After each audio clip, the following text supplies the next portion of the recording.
শুভ সকাল আমার প্রিয় বন্ধুরা, আশা করছি তোমরা যে যেখানে আছো সকলে ভালো আছো, সুস্থ আছো। বীরভূম জেলার ছোট্ট একটি গ্রাম থেকে আমি দৈবকী তোমাদের সকলকে জানাই আমার ব্লগ চ্যানেলে অনেক অনেক স্বাগত আর আমার অনেক অনেক ভালোবাসা। এইমাত্র ঘুম থেকে উঠলাম। দিদি তো আজকে অনেক অনেক ভোরে উঠেছে, বোধহয় 3টের সময় দিদি উঠেছে ঘুম থেকে। তো রুদ্র বাবা অনেকক্ষণ আগে ঘুম থেকে উঠে পড়েছে। আমার শরীরটা একদমই ভালো লাগছে না। রাত্রে একটু ঘুম হয়েছিল, তবে ভোরের দিক থেকে না প্রচণ্ড ব্যথাটা বেড়েছে, মানে গোটা মাজা, কোমরে, পিঠে, বুকে ব্যথা করছে। তো শুয়ে থাকতেও ভালো লাগছিল না। তার রুদ্রবাবা বলছে শুয়ে থাকো। শুয়ে থাকার জন্য ব্যথাটা করছে না কিসের জন্য বুঝতে পারছিলাম না। তো যাই হোক, এইমাত্র উঠলাম, এখন বাজছে 7:30। আর এদিকে দেখো রুদ্রসোনা এখনও ওঠেনি, রুদ্রসোনাও ঘুমিয়ে আছে। কারণ ঠান্ডা ঠান্ডা আবহাওয়া, তো ওকে ওঠায়নি। কী বলো তো, উঠলেই তো ও বাইরে যাবে, বেড়াবে, খেলা করবে, ভেজা মাটিতে ঘুরে বেড়াবে। তো সেই জন্য ওকে ওঠায়নি, যখন উঠবে উঠবে। আর এদিকে বিছানাগুলো দেখো এলোমেলো হয়ে আছে। বিছানা ছাড়িনি দেবো কি, বিছানাপত্রগুলো গুছাতে হবে। রুদ্র বাবাই গুছিয়ে দেবে, আমি বাইরে যাব, ব্রাশ করব, তারপরে মুড়ি খাবো, ওষুধ আছে ওষুধ খাবো। তো যাই হোক, এখন থেকে ব্লগটা শুরু করলাম, তোমরা ফুল ব্লগটি দেখতে থাকো, আশা করছি খুব খুব ভালো লাগবে। আর কি বলো তো, দিদি কেন অত ভোরবেলা উঠেছে, কারণ দিদিরা আজকে যাচ্ছে গঙ্গা স্নান করতে, চলে গেছে গঙ্গা স্নান করতে গেল আর কি। তো সেই জন্য অত ভোরে উঠে সমস্ত বাড়ির কাজ সেরে দিদিরা গেল। তো চলো দেখতে থাকো, কতটা কি শেয়ার করতে পারবো আমি এখনো পর্যন্ত জানি না, তবে যেটুকু পারবো তোমাদের সাথে শেয়ার করব। আর এই যে রুদ্রসোনা ঘুমাচ্ছে। বাবু থাক ঘুমাক। দিদি ভোরবেলা ঘর বারান্দাগুলো ঝাড় দিয়ে ঘরগুলো মুছেছিল, তবে এখন অনেকটাই বেলা হয়ে গিয়েছে। ও যে রুদ্র ঘুম থেকে উঠলো, রুদ্র ঘুম থেকে উঠে মুড়ি খেলো। আর জানোই তো, বাচ্চারা মুড়ি খেলে কিন্তু একটু ফেলবেই। তো সেই কারণে অনেক মুড়ি পড়েছিল, তাই রুদ্রর বাবা দেখো আবারও ঘর বারান্দাগুলো ঝাড় দিয়ে দিচ্ছে।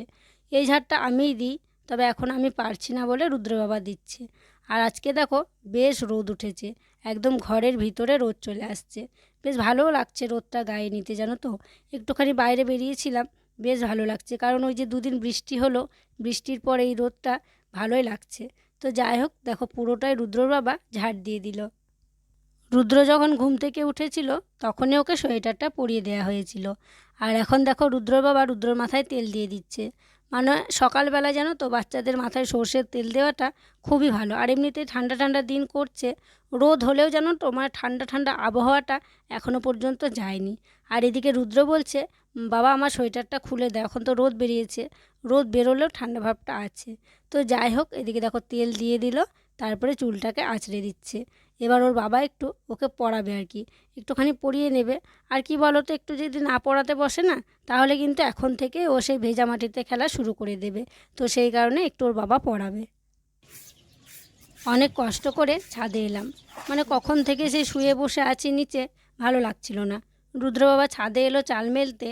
তো চালগুলো পরশু দিনকে ধোয়া হয়েছে, কালকে তো সারা দিন রোদ পায়নি গো, সারা দিন টিপটিপ টিপটিপ করে বৃষ্টি পড়ছিল, চাল মেলাই হয়নি। তাই রোদ হওয়াতে একটু ছাদটা শুকোলো, তারপরে দেখো সব নিয়ে এসে চালটা মেলে দিচ্ছে। আর মানে আমার এত বুকটা ধরপড় ধরপড় করছে, এই যে কটা সিঁড়ি পেরিয়ে এলাম, তাতেই না আমার শরীরটা খুবই খারাপ করছে। তাই দেখো চুপ করে আমি বসে আছি। আর আজকে যে ভিডিওটা এটা তোমরা দেখছো, এটা রবিবারের দিনকের ভিডিও। সোমবারের দিনকে ভিডিও দিতে পারিনি, মানে সোমবারের দিনকে ভয়েস ওভার করতে পারিনি। তো সেই কারণে তার পরের দিন আর কি ভিডিওটা দেওয়া হচ্ছে। তো যাই হোক, এদিকে রুদ্র বাবা দেখো চালগুলো মেলে দিচ্ছে, তবে ওর যেন তো ভালো চাল মেলা হয় না, কোনো জায়গায় একটু মানে বেশি থাকে, কোনো জায়গায় কম থাকে। তবে আমি পারছি না, আর বাড়িতে দিদিও নেই, তো সেই কারণে কিন্তু ওই চালগুলোকে মেলে দিচ্ছে। তো যেমনই হোক, রোদ তো পাবে, তাহলেই কিন্তু শুকিয়ে যাবে। যখন ছাদে এসেছিলাম ভাবলাম একটা পেঁপে পেরে নিয়ে যাই। দিদি খুব সকাল সকাল রান্না বান্না করেছে, মানে তরকারি পাতি যেগুলো করা সেগুলো করে দিয়ে চলে গেছে। শুধু বলেছে ভাতটা তুই একটু গ্যাসে করে নিস বা বৃষ্টিকে ডেকে গ্যাসে বসিয়ে দিস। তাই জন্য ভাবলাম যে যখন ছাদে এসেছি পেঁপে পারি, তো বুঝিয়ে একটু পেঁপে মেখে দেবো, সেদ্ধ পেঁপে। আর ঘি খাওয়া হবে কিনা জানি না, তবে কিছুই দিতে পারছি না জানো তো, কারণ ডাক্তার তো সেভাবে দেখানো হয়নি, মানে ডাক্তার দেখেছে তারপর আউটডোর থেকে উঠে চলে গেছিলো। খাওয়া দাওয়ার ব্যাপারটা কিছু জানি না, মানে এবার যদি ঘি দিই তাহলে তখন সেটা খারাপ না ভালো তাও বুঝতে পারছি না। তাই ভাবলাম যে একটু পেঁপে দিই, পেঁপে দিয়ে মেখে ভাত খাবে। ওকে শুধু ওই দেবো, পেঁপে মাখা, পেঁপে সেদ্ধ আর ভাত। আর এরকম সবজিপাতি মশলা বলতে মানে মশলা দেওয়া জিনিস দেবো না ভাবছি এখন। তাই দেখো পেঁপে পাচ্ছি, ছোটোগুলো পারি নাকি গো? ছোটোগুলো পারি, তুমি তো একাই খাবে, তুমি মোটাগুলো পারবো? মোটাগুলো একটা পারো, মোটাগুলো পারবো? ছোটোগুলো কি বলো তো সিদ্ধ হতে চায় না। হ্যাঁ, তাহলে এটা পারি। হ্যাঁ, বাবারে, এই দেখো পড়ি, বাস একটা পড়লো, ওটাই হয়ে যাবে।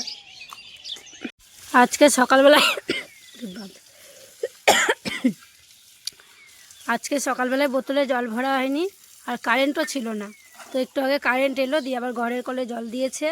রুদ্র বাবা প্রথমে যত বোতল ফাঁকা ছিল সব ভরে নিল জল, বালতিগুলোয় হাঁড়িগুলোয়, যাতে যাতে আর কি জল রাখা থাকে সব কিছুতে জল রাখলো। তারপরে দেখো বাসন ধুচ্ছে, কারণ সকালবেলায় তো চামড়ি খাওয়া হয়েছিল, রুদ্র বাবা খেয়েছিল, আমি খেয়েছিলাম, মা খেয়েছিল। রুদ্র তোমার আর রুদ্র দিয়ে আছে। ও, আমার আর রুদ্রার মানে বাসনগুলো আছে, তো ওগুলোই রুদ্র বাবা এখন ধুয়ে নিচ্ছে। ও ধুচ্ছে আর আমি বসে বসে দেখছি। আমার কি খারাপ লাগছে তোমাদেরকে কি বলবো, প্রচুর খারাপ লাগছে, মানে পারছি না, কি করব। পারছো না, তা দিচ্ছে না, পারলে তো তুমি এগুলো ফেলিয়ে রাখো না, কখন হয়ে যাবে এগুলো? কখন? আর রোদ চালটা সাথে দিয়ে এলো, মাঝে মধ্যে রোদ হচ্ছে, মাঝে মাঝে রোদ হচ্ছে না, মেঘছায়া মেঘছায়া করছে। আজকে বোধহয় বৃষ্টি হবে বলো। উঠোনের অবস্থা খুব খারাপ, এই যে পাতা পড়ে আছে দেখো, মানে এই পাতাগুলো মাটির সাথে বসে গিয়েছে, ঝাড় দিয়েছে দিদি তবুও ওঠেনি। দৈবকী দেখো রোদ্রে বসে আছে, মানে রোদটা গায়ে নিচ্ছে। আর ও আজকে স্নান করেনি, কালকেও করেনি, মানে মাথায় স্নান করেনি, গা হাত পা মুছলো, মুছে নাইটিটা ছাড়লো। আর আমি বললাম যে নাইটি পরো, তো ও বলছে না নাইটি পরবো না, শাড়ি পরবো। তাই দেখো শাড়ি পরলো। আজ অসুবিধা হচ্ছে, মানে পিঠে ইঞ্জেকশনের যে জলটা বার করেছিল ওই মানে ব্লাউজটা ওইখানেই পড়ছে, দিয়ে অসুবিধা হচ্ছে। তারপরেও আর কি পরলো, মানা করলাম যে পরতে হবে না। আর চলো তোমাদেরকে দেখাই আমার ছেলে কি করছে, মানে তোমাদের রুদ্র কি করছে। এই যে দেখো কি করছো সোনা, আলু ছাড়াচ্ছ? কীভাবে আলু ছাড়িয়ে? মুড়ি খাবা? আমি ছাড়িয়ে দেবো, থাকুক। হ্যাঁ, আমি ছাড়িয়ে দেবো, তুমি ছাড়াবা? এই যে দেখো কাকিরা ধান সিদ্ধ করছে, আর ধান সিদ্ধতে দিয়েছিলাম আলু, দিয়ে সিদ্ধ হয়ে গেছে, ওই গিয়ে নিয়ে এলো, দিয়ে ছাড়াতে বসেছে। তো চলো ওর সঙ্গে আমিও ছাড়িয়ে নিই। আজ আমি বাড়িতে থাকতেও আমার বরকে রান্না করতে হচ্ছে। এই যে দেখো রুদ্র বাবা হাঁড়িতে করে জল নিয়ে এলো, তারপরে গ্যাসটা ধরিয়ে দিল ভাত রান্না করার জন্য। দিদি তো সকালবেলা তরকারি করে দিয়ে গেছে, তবে ভাতটা করা হয়নি, কারণ ভাতটা অনেকটা ঠান্ডা হয়ে যাবে, ভালো লাগবে না। তো সেই কারণে বলেছিল বৃষ্টিকে ডেকে নিয়ে এসে ভাতটা করে নেওয়ার জন্য। তো রুদ্র বাবা বলছে আমিই করে নেব, কোনো ব্যাপার নয়। তো সেই জন্য দেখো রুদ্র বাবা ভাতটা বসাচ্ছে। তো এদিকে চাল মানে জলটা বসিয়ে দিয়ে চাল আনতে গেছিলো, তারপরে চালটা ভালো করে ধোয়ার পর দেখো চালটা দিয়ে দিচ্ছে। আর কি হয়েছে জানো, রুদ্র বাবা তো গাছের পেঁপে পারলো আমাকে সিদ্ধ করে দেওয়ার জন্য, আর ওই যে রুদ্র আলু ছাড়াচ্ছিল, কাকাদের ধানে যে আলুগুলো দেয়া হয়েছিল ওই আলুগুলো না ভালো সিদ্ধ হয়নি। তো সেই কারণে রুদ্র বাবা বলছে কি পেঁপে আর আলু একসঙ্গে প্রেসার কুকারে ভরে দিয়ে সিদ্ধ করে দেবে। তো বন্ধুরা অনেকটা সময় ধরে ভাতটা হচ্ছে, আর অনেকক্ষণই হলো ভাতটা বসিয়েছি, তবে বুঝতে পারছি না যে ভাতটা হয়েছে কিনা। তো চলো তোমাদেরকে একবার দেখাই মানে কি পরিস্থিতি এখন আছে ভাতের। এই যে দেখো ভাতটা একদম টকবক করে ফুটে উঠেছে, আর জলও অল্প আছে। তো আমার তো মনে হচ্ছে হয়ে গেছে, তো কিছুই বুঝতে পারছি না আমি। তো যাই হোক কিছুটা নিই এই জায়গায়, দিয়ে দুই বকিকে দেখিয়ে আসি একবার।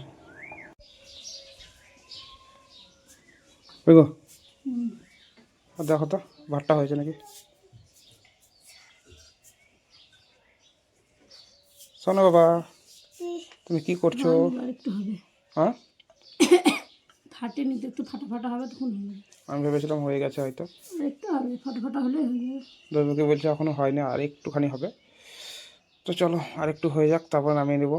আমি যদি না জিজ্ঞাসা করতাম হয়তো নামিয়ে ফেলতাম, শক্ত হয়ে থাকতো বলো। হুম। রুদ্র বাবার ভাত রান্না হয়ে গিয়েছে। তারপরে দেখো উঠোনের মধ্যে বালতিটা নিয়ে এসছে, দিয়ে ভাতের ফ্যানটা ঝরানোর চেষ্টা করছে। মানে এইটা দেখে আমার যে মনের ভেতর কি হচ্ছে তোমাদেরকে কি বলবো, এত যে খারাপ লাগছে কিছু বলার নেই। মানে কি বলো তো, এই যে ও পারছে না, কতবার কত রকমভাবে চেষ্টা করছে, মানে কোনো দিক থেকে কোনো যদি ফ্যান মানে পড়ে যেত ওর হাতে পায়ে, তাহলে কি অবস্থা হতো বলো তো। এখন কিন্তু আমার বর, আমার স্বামী, আমার ননদ, এরাই কিন্তু আমার বুকের বল, এরাই কিন্তু মানে আমার শক্তি। তো এদের যদি কিছু হয়ে যায় তাহলে কিন্তু সংসারটা একেবারেই অচল হয়ে যাবে, আর আমার দেখাশোনা করার জন্য কিন্তু কেউ থাকবে না। তো দেখো রুদ্রবাবা অনেক অনেক চেষ্টা করছে ভাতের ফ্যানটাকে ঝরানোর জন্য, তবে কিছুতেই পারছে না। মানে ওর ধরাটাই উল্টো দিকে হয়ে গেছে, অত বুঝতে পারছে না, মানে এই দিক থেকে হাঁড়িটাকে বসাতে হতো। বন্ধুরা, চেষ্টা করেও ভাতের ফ্যানটা ঝরাতে পারলাম না, তাই কাকিমাদের বাড়ি যাচ্ছি কাকিমাকে ডাকতে, যে একটু ভাতের ফ্যানটা ঝরিয়ে দেবে। তার জন্য অনেক চেষ্টা করলাম গো, পারলাম না। খুব কঠিন কাজ এটা। বৃষ্টি এসেছিল, বৃষ্টি এসে সবাইকে ভাত বেড়ে দিয়েছে। আর এই যে দেখো আমাকে আলু সেদ্ধ আর পেঁপে সিদ্ধ ভাত দিয়েছে। আর মা বাবা সবাইকে বৃষ্টি ভাত বেড়ে দিয়েছিল। আর ভাত দেওয়ার পর ওকে বললাম যে এখানেই তুমি খাওয়া দাওয়া করে নাও। তাই দেখো ও এখানে খাওয়া দাওয়া করে নিচ্ছে। ও সবাইকে ভাত বেড়ে দিয়েছে, গ্যাস মুছেছে, তারপরে যে বাসনগুলো ছিল খাওয়া দাওয়া করার পরে সে সমস্ত বাসনগুলো ধোয়া মাজা করে দিয়েছে, তারপরে বাড়ি গিয়েছে। আর সত্যি আজকে আমার শরীরটা একদম বেশিই খারাপ করছে। মানে অন্যান্য দিন আমি একটুও কাজ করতে পারি, আজকে যেন তো একটুও কাজ করতে পারছি না। আর এই যে খাবার নিয়ে বসেছি, মানে খেতেও ইচ্ছা করছে না। এই যে ভাত কটা খাবো সেটা ইচ্ছা করছে না, একদম খেতে ইচ্ছা করছে না। সারাদিনে আমি আজকে একটাও কাজ করিনি। এই যে সন্ধ্যার আগে বোতলগুলো ফাঁকা ছিল, তাই ভাবলাম বোতলগুলো ভরে নিই। এই বোতলগুলো ভরতে এলাম, দুজনকে বললাম কটা বোতল ফাঁকা হয়ে আছে, ওগুলো অনেক বোতলে জল ভরা আছে, ওটা আর ভরতে হবে না। না, আমি ভাবলাম না ভরে নিয়ে আসি, কিছু করে যাই, মানে না ভরলে হতো, অনেক বোতলে জল আছে। দিদিরা নেই তো কেউ নেই, আমরা এই কজনে খেয়েছি, তো সেই জন্য অনেক বোতলে জল আছে। ফাঁকা বোতল থাকলে না কেমন লাগে, মনে হয় বোতলগুলো জল নেই জল নেই, ফাঁকা পড়ে আছে ফাঁকা পড়ে আছে। তো সেই কারণে এলাম। আর কলতলার অবস্থা দেখো, সেই দিনকে ঝড়ে সেই যে গাছটা এদিকে চলে এসছে, পরিষ্কার করা হয়নি। রুদ্র বাবা তো এদিকে ছিল না, রুদ্র বাবা বাবা কাকা ওরাই পরিষ্কার করে। রুদ্র বাবা হাসপাতালে ছিল, তারপরে আমাকে নিয়ে ব্যস্ত, ঘরের কাজ নিয়ে ব্যস্ত, তো সেই কারণে কলতলাটা পরিষ্কার করা হয় না। আর এদিকে কত জল দাঁড়িয়েছে দেখো নিশ্চয়। ঘরের কলে জল দিচ্ছে বলে এই কলটা অতটা ব্যবহারও হচ্ছে না, তো এই ঘরের কলে নিচ্ছে, এটা পরিষ্কার করতে হবে। কালকে রুদ্র বাবাকে বলবো পরিষ্কার করে দেবে। আমাদের বাড়ির কাছে বলে না আমরা এসব ব্যবহার করছি, যখন ওই কলে জল থাকছে না তখন আমরা নিচ্ছি। আর যাদের দূরে বাড়ি তারা বাড়ির কলে বেশিরভাগ ব্যবহার করছে, রেখে দিচ্ছে, যখন বাড়ির কলে জল আসছে তখন নিচ্ছি। তো চলো, এই যে হয়ে গেল ভরা, একদম মতো বোতল ভরা আছে। তো বন্ধুরা, তোমরা তো দেখলে যে আজকে সারাটা দিন আমি কোনো শ্যুট করতে পারিনি, আর কোনো কাজও করতে পারিনি, কোনো ভিডিও করতে পারিনি। আজকে রুদ্রর বাবাই সারাটা দিন যা করেছে সেটাই কিন্তু তোমাদেরকে দেখানোর চেষ্টা করেছে। মানে সত্যি আমার শরীরটা খুবই খুবই খারাপ। মানে আমি যদি হেলার না দিয়ে এমনি যদি বসে থাকছি, মানে কেমন করছে শরীর, মানে এতটা দুর্বল মনে হচ্ছে যেন পড়ে যাব। সব সময়টাই আমার আর কি শুয়ে শুয়ে আর কি সময়টা কাটছে। তো আজকে বলতে পারো বেশি মানে শরীরটা খারাপ লাগছিল, মানে শুয়ে শুয়েই আমার সময়টা আর কি সারা দিনটা কেটে গেল। আর এখন অনেকটা রাত হয়ে গেছে, খাওয়া দাওয়া করে নিয়েছি, ওই যে মুড়ি খেলাম। তো মশারি এখন রান্না হয়ে গেছে, মশারির ভেতরেও ঢুকে পড়েছি। কালকে ঠান্ডা ছিল, আজকে তাই একটু হালকা গরম আছে, তবুও ফ্যান চালাবো না, কারণ কাশি হচ্ছে এমনিতেই, আবার যদি ফ্যান চালায় তাহলে কিন্তু আরও কাশি হবে। আর সত্যি কথা বলতে আমার অনেকটাই অসুবিধা হচ্ছে, কথা বলতে গেলে কাশি চলে আসছে। তবুও কষ্ট করে ভিডিও করছি, যেটুকু রুদ্র বাবা করেছে সেটুকু ভয়েস ওভার আমাকেই দিতে হয়েছে, কারণ ওই যে ভিডিও না করলে হবে না, করতেই হবে, তোমাদেরকে আপডেটটা দিতে হবে আমি কেমন আছি না আছি। তো সেই কারণেই হচ্ছে ভিডিওটা করা। তো যাই হোক, কি আর করবো, ডাক্তার দেখাতে যাব মঙ্গলবার। কালকে সোমবার রুদ্র বাবা যাবে, কিন্তু যে ডাক্তার দেখিয়েছিলাম হাসপাতালে সেই ডাক্তার কালকে বসবে না। তো রুদ্র বাবা যাবে রিপোর্টগুলো নিয়ে আসতে, যে দুটো টেস্ট আর কি হাসপাতালে করাতে দেওয়া হয়েছিল সেইগুলোও নিয়ে আসবে। আর মঙ্গলবারে চেম্বারে ডাক্তার বসবে, চেম্বারে ডাক্তার দেখাবো। আমার তো মানে যেতেই ভয় করছে, তোমাদেরকে কি বলবো। মানে টেস্টও মানে আরও করানোর বাকি ছিল, সেগুলো করানো হয়নি, সেগুলো করানোর জন্য আবার জল বের করবে, তো সেটাই আমার ভয় করছে জানো তো। মানে এদিকে আমি চাই ভালো হতে আবার যে হসপিটালে অত কষ্ট করে জল বের করছে সেটার জন্য মানে খুব ভয় লাগছে। তো যাই হোক, হাজার কষ্ট হলেও কিন্তু আমাকে জল বের করে নিতে হবে, তারপরে টেস্ট করাতে হবে। আর টেস্ট না করলে তো রোগ ধরা পড়বে না, আর রোগ ধরা না পড়লে ঠিকমতো ওষুধও খাওয়া যাবে না, তো সুস্থ হয়ে উঠবো না। তো সেই কারণে হাজার কষ্ট হলেও কিন্তু আমাকে করতে হবে। তো যাই হোক, আজকে আর কি শেয়ার করবো, চলো তাহলে আজকের মতো এখানেই বিদায় নিচ্ছি। তোমরা সকলে ভালো থেকো, সুস্থ থেকো। আর যারা নতুন বন্ধু হয়ে আমার এই ভিডিওটি দেখছো তাদের কাছে একটাই অনুরোধ করছি, আমার চ্যানেলটিকে সাবস্ক্রাইব করে আমার পাশে থেকো। আর যারা পুরনো বন্ধু হয়ে আমার পাশে আছো তাদেরকে আমার অসংখ্য অসংখ্য ধন্যবাদ আর অনেক অনেক ভালোবাসা। দেখা হবে আবার পরবর্তী ব্লগে।